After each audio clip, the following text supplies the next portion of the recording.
Hey, welcome back to Gold's Garage. And so the main theme of this video today is selecting a camshaft, a proper camshaft for Tony Guzzo's 302. And 302 is a pretty unique engine. And so selecting a camshaft is tricky business to get it right. And we're going to throw the whole process that we're at right now. In fact, we haven't made a final decision. So we're looking for input. Lots of smart guys out there that can give us some input and thoughts. I'll tell you where we're at with the choices, and we'll come back to that. So I'm also going to have a tip of the day, something I do to prepare camshafts. This is the Summit camshaft that we're putting in the 350 engine that we talked about in previous builds. It had Vortec heads on it then. It's not going to now. But we bought a different camshaft. It's a Summit 1105. These cams used quite a few Summit parts lately, and they're all working pretty good for us. And I'm going to show you one little tip that I do to help prepare cams so we don't have lobe failure or lifter failure. And for what it's worth, something like 30 engines in the last 3 or 4 years and haven't lost one yet. So something's working for us. So before I forget, please like and subscribe. If you enjoy my content, help me out. We have and subscribe. We have a lot of ideas we think are going to be for interesting and helpful videos that give you practical information that you can use and apply. But we need to keep the subscriber list growing to sort of make sense of doing that. It's a lot of work and time, slows down the process of getting work done. We like to do it, but we need subscribers and we need likes and comments. So give us your comments as well. So before we get into the details of the cam, this is Tony Guzzo's 302, and we've made previous videos when we got started. So just to catch up, since we Tony brought me this 302 engine. Tony has a 1968 Z28 Camaro, and the thumbnail is going to show this engine beside my 68 Camaro because Tony's is almost identical. The only difference that we know of right now is that I've got black interior and he's got blue interior. Other than that, if you park them beside each other, you get them mixed up. So his 302 Z20 Camaro is going to look pretty much the same. So what happened was he has the 302 in it, but it's not the original correct engine. And almost none of them do have the original engine. That's pretty rare. Mine doesn't, that's for sure. And so Tony went on a search and he's put together conglomerate of parts, including the correct block with the correct date code. And of course, people talk about Z28 DZ blocks, but in 67, 68, it's not a DZ, it's MO block. All these numbers, this means the engine was made in Flint. Those are the dates it was made. And the MO suffix means all MO blocks were used in Z28s. All 4-inch bore blocks in 1968, Chevrolet V8 engines had the same 678 casting, but when they were assembled, the MO separated them from the rest and identified them as a Z28 engine. So Tony's also got the right heads, the right intake manifold, all the right down to the oil pan and oil pump and all that stuff that's correct and original with all the numbers and dates and everything on it. So he wants to have two things. He wants to have a numbers matching correct engine, but he wants it to make some power too. He has got 456 gears in his Z28. So that's our two goals, to make good power for him. So what we've done, the block was actually standard bore when Tony brought it to me. So we took it to Atchison Machine, my local machine shop of choice. And we had it pretty much everything that you can do to a block. Of course, Magnaflux, magnetic particle tested for cracks, cleaned it, bored it 30 thousandths of an inch. So it's a 30 over bore. And we installed J&E SRP forged pistons in it. And the connecting rods are SCAT connecting rods. And with ARP rod bolts, SCAT connecting rods with ARP rod bolts. And I'm going to make a separate video right after this using my ARP stretch gauge to show the proper way to use that to accomplish what the theory is of using stretch versus torque and showing you some examples how to achieve that in the proper way. That'll be a separate video. So we're going to do that next. So new pistons, we've got 1/16 ring package. And one of the nice things when I assemble this engine, what I do is I do everything the way a factory would do it. Assembly line process. If you have a process procedure, do all 8 pistons at the same time. So they're all installed, the rods are installed, and the bolts are on the rod bolts, but I come back after and do the torquing of them all at one time so we don't get mixed up or forget something. So that's all been done.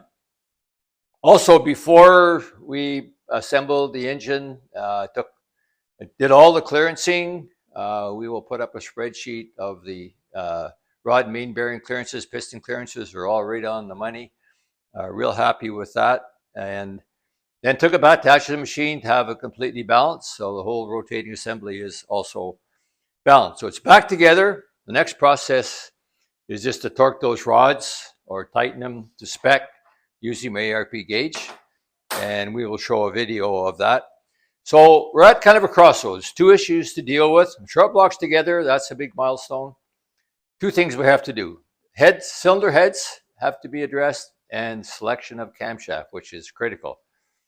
As everybody knows, the original Z28s, because you have a nice short stroke, 3-inch stroke versus a 3.5-inch stroke, just to give you an idea, a Z28 piston speed at 7,000 RPM is the same as a 350 piston at 6,000 RPM. So you can spin these things. If you got a valve train that can follow it, you could spin them pretty high. So the camshaft that we select will be, we will dyno it well past 7,000 RPM. I can tell you that much right now. So picking the right camshaft is critical and getting the cylinder heads right. Now the issue with the camshaft, we can just go buy a new one. That's not a problem. But in the case of cylinder heads, we have to use the numbers matching date-coded heads that Tony has, and they need some work. So the next process is to take those heads to Bill Little, who's my local go-to guy for cylinder head flow. He has a flow bench, and Bill is the sort of leading expert in this area in Canada anyway for building high RPM performance racing engines. So Bill is going to start off by flow testing these heads. They've had a little bit of port work done to them, so we're going to compare them to a stock head, and then we're going to decide what all we can do to the heads in order to give maximum performance. I didn't mention the compression ratio will be around 10.5 to 1. The camshaft that we're going to use is going to give us, I've got the number in my head right now, but a nice streetable cranking pressure, so that even though Tony's engine is going to be high compression, it's going to be safe to drive. Because we can't deck the block, we will do the same thing that GM did back 50 years ago. They used a 15 thou stainless steel head gasket. So we're 25 thou down the hole with the pistons. We're going to use a 15 thou gasket. We're going to have a quench rate on of 40 thousandths of an inch. So quench is good, compression's good, all that stuff. Cylinder heads. So Bill's going to flow the cylinder heads, and then we're going to have him do some port work on them based on what it needs, and we will flow them and give you the numbers. I just did a video about cylinder heads. And of course, if you had your others, you'd just go and buy an aftermarket high RPM cylinder head. But if you want the original correct engine, you got to work with what you got. So we'll be doing that. So the other big deal is selecting the right camshaft. And we're at a crossroads, so I'm kind of throwing that out there. Lots of smart guys watching my videos that understand camshafts very well. And so we have a few possible choices that we're considering, and I'm going to throw out the details of it. One of the issues with 302s is if you refer to the David Vizard formula for selecting LSA, lobe separation angle, and the tighter your lobe separation angle is, the more overlap you're going to have. Keep that in mind. So there's a ratio between the size of your intake valve and the cubic inch volume of displacement of the engine. So because the 302 has got the smallest cubic inch, same valve, 202 valve, that ratio is going to be at the bottom end of that calculation. So what GM did back in the day was in order for the engine to be able to run and idle well, because the camshafts that they put in these engines were, I think, 346 degrees advertised duration according to GM, 485 lift before the lash, and with the lash out of it, 455 lift, but tons of duration. And I can tell you, when I owned my Z28 when it was new, if I let the RPM get down too much and you stepped on the brakes, you didn't have any power brakes. That's how much radical those camshafts were for a street cam. So they made up for a lot by little ways by using the 114 degree lobe separation angle, and that allowed the engines to idle well. But if anybody's ever driven an original Z28, you got to about 4,000 RPM, you felt like you were pulling a trailer, and then all of a sudden they came alive and they ran pretty nice, well past 7,000 RPM. So we have to deal with all that stuff. Tony's got 456 gears, so that allows us to use a pretty big camshaft, and he wants to make some performance. We will definitely be dynoing this engine, and we'll see how well we do. So here's the choices that we have so far. So one of them is a Howard's roller cam. So all cams will be solid, whether they're a roller or a flat tappet. Hasn't been decided yet, but they'll be a solid lifter cam. The original Z28s came with a solid lifter cam. Why did they call them a 30-30 cam? Because they had 30 thousandths of lash. That's one of the reasons anyways. Valve lash. So they got the clickety-clack sound, which is symptomatic of, you can tell it's the original Z28. So the Howard's is 111203-10, which is a solid roller cam. So this cam has got a lot of lift. It's 555 lift at 237 degrees at 50 thou, and it's on 110 lobe separation angle. Now, we just did the calculation roughly using the Vizard formula. And if you want to know what that formula is, watch David Vizard or buy his books, because it's in there. We're not going to plagiarize it. We did the calculation for this application, and it's based on three things. It's based on the size of the intake valve, the displacement of the engine, and the RPM that you're going to operate at. So we're calculating it based on the 7,000 RPM, 202 intake valve, 302 cubic inch, and we come up with 111 lobe separation angle. And this cam has got 110 lobe separation angle. So that's one choice, flat tappet, solid lifter roller cam. The next three cams I'm going to describe are flat tappet, solid lifter cams, and the original camshaft in this engine was a flat tappet solid lifter cam. So Summit makes one that's almost the same numbers, sounds the same, and one of the issues we have to replicate in this is the original Z28s had a unique idle sound, and because they had such a large cam with so much overlap, at idle they sounded pretty cool, and we have to capture that and get it right.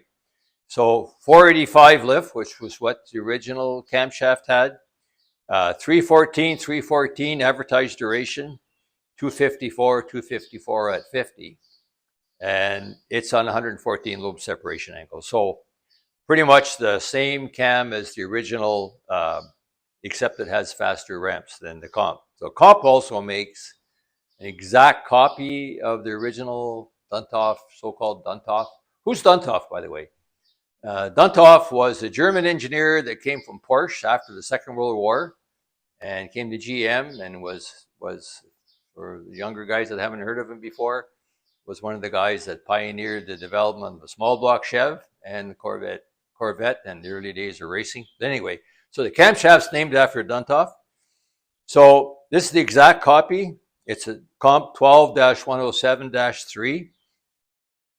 485 lift again, and 346 degrees of advertised duration. So that's 346 out of 720, by the way, not out of 360. But that's a lot of duration. GM used very, very soft ramps, way softer than the Summit cam does. 254 at 50 on 114 LSA, and that's with the original cam. So it's an exact copy. And then Tony's come up with another version of it, Comp 12-673-4. It's a dual pattern cam.